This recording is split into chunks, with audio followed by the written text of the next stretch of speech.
Assalamualaikum warahmatullahi wabarakatuh. Selamat pagi Bapak Ibu Dewan Juri, Bapak Ibu Guru, dan teman-teman yang saya banggakan. Perkenalkan, nama saya Muhammad Firasta Kaiser.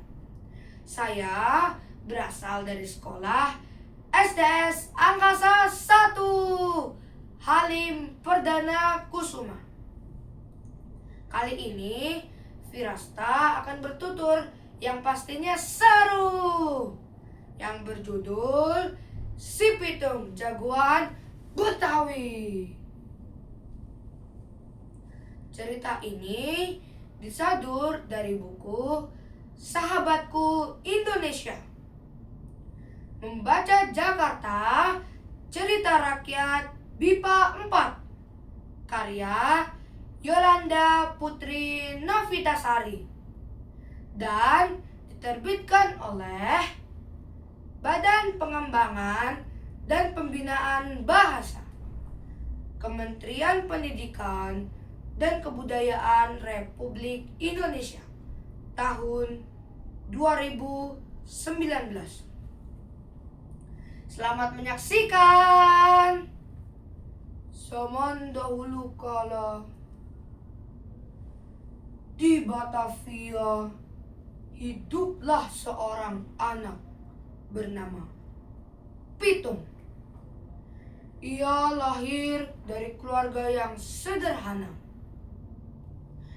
Tapi Pitung sejak kecil sudah disekolahkan di pesantren milik Haji Naipin, sehingga Pitung tumbuh remaja sebagai anak yang rajin, hormat kepada guru dan orang tua, dan rajin mengaji. A'udzu billahi minasyaitonir rajim. Bismillahirrahmanirrahim. Qul huwallahu ahad, Allahus samad, lam yalid wa lam yulad, wa lam yakul lahu kufuwan ahad. Shadaqallahul azim. Selain belajar mengaji, Pitung juga belajar ilmu bela diri kepada sang guru Haji Naipin. Hiya, hiya, hiya, hiya, hiya, hiya. Hingga suatu hari Pitung melihat rakyat miskin ditindas oleh Belanda. Hasil panen mereka dirampas, pajak mencekik. Sedangkan itu Belanda, para tuan tanah, dan orang-orang kaya hidup berlimpah. Pitung yang melihat keadaan tidak adil ini merasa sedih.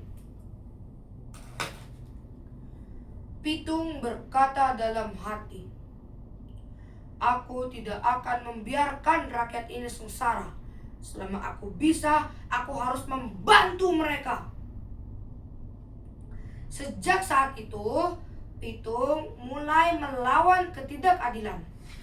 Hiya, hiya, hiya, hiya, hiya, hiya, hiya, hiya.